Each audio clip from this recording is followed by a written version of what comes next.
fractured ribs, collapsed lungs, all sorts of complications from it. Last year, Ohio had 800 whooping cough cases, more than any other state. Former President Donald Trump received the endorsement of independent candidate Robert F. Kennedy Jr. after he announced he would drop out of the race in swing states while remaining in the ballot in some non-competitive states. As Christian Benavides reports, this comes as Trump hopes to regain footing in the polls from Vice President Kamala Harris. Wow. Former President Donald Trump and Robert F. Kennedy Jr. joining forces Friday at a rally in Glendale, Arizona. It's going to have a huge influence on this campaign. Bobby and I will fight together to defeat the corrupt political establishment. Hours after RFK Jr. announced he's suspending his independent campaign for president and throwing his support behind Trump in swing states where he could be a spoiler candidate. I would likely hand the election over to the Democrats, with whom I disagree on the most existential issues: censorship, war, and chronic disease. 5 of Kennedy's siblings slammed his decision to endorse Trump, calling it a betrayal of the values that our father and our family hold most dear. CBS News polling shows Kennedy was generating 2% of the vote, though it's not yet clear where his supporters would now go. The Trump campaign hopes it could make a difference in a state like Arizona, where the former president lost by just under 11,000 votes. This election has a precious, fleeting opportunity to move past the bitterness, cynicism, and divisive battles of the past, a chance to chart a new way forward. The Harris team is hoping to build off the momentum from the DNC with just about 70 days to go until Election Day. Christian Benavides, CBS News. Take a look at this satellite video of Tropical Storm Honi that is making its way through Hawaii. Forecasters believe it will strengthen to a Category 1 hurricane for part of the time it skirts past the state. The August storm has evoked memories of the powerful hurricane south of Hawaii that helped fuel a deadly wildfire that destroyed Maui's Lahaina town during a drought last summer. But the National Weather Service said Honi was not creating the same conditions. Weather specialist Nick Dunn joins us with your Storm Center 7 forecast. And with this heat coming, you're going to show us with the Greek alphabet?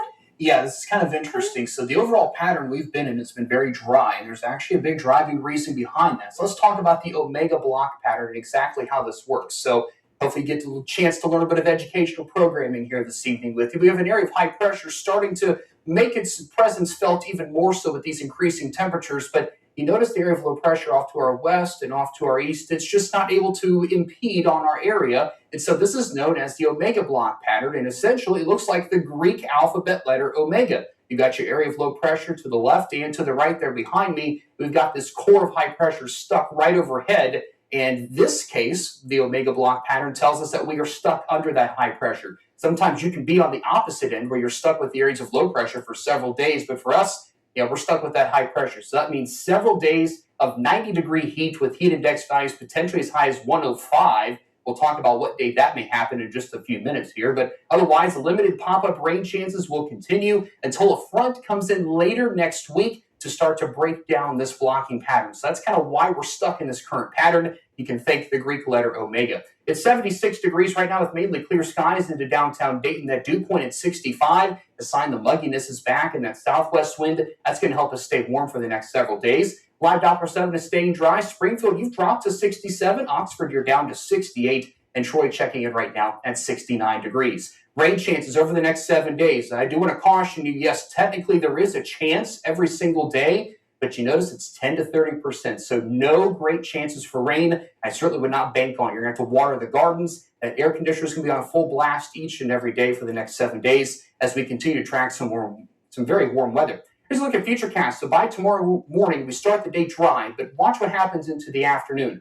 Maybe a couple showers try to get going. This will be very small showers in terms of coverage. You notice very few places seeing that. It's hot and humid with highs in the lower 90s. We go into Monday morning, we're going to kind of wash, rinse, and repeat. Overall, a dry start to the day. and maybe a stray shower during the afternoon with highs in the lower to even middle 90s. And if that wasn't hot enough for you, watch Tuesday afternoon. How about 95 degrees? That would be the hottest day this year in Dayton if that were to occur. And some model guidance suggests we could even be a bit hotter than that. So it's certainly not something that we necessarily want, but we are going to be stuck with this for the next several days. You want to practice heat safety? There's that heat index up to 105 on Tuesday, and both Tuesday and Wednesday could feature heat advisory criteria as we exceed that 100-degree threshold that requires an advisory. So hot weather is on the way. And as a reminder, drink plenty of water to stay hydrated, take those breaks in the AC if you can, and don't walk those pets during the hottest part of the day. Tomorrow's high temperature, 92 degrees in Dayton. Just about everybody should get into the 90s tomorrow with a mix of clouds and sunshine.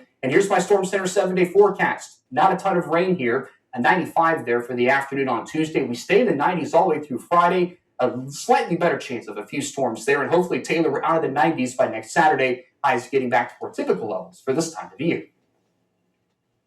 And she was stunned when she checked her credit report. On my TransUnion credit report shows I have 2 Social Security numbers. What happened when she went to our sister station for help?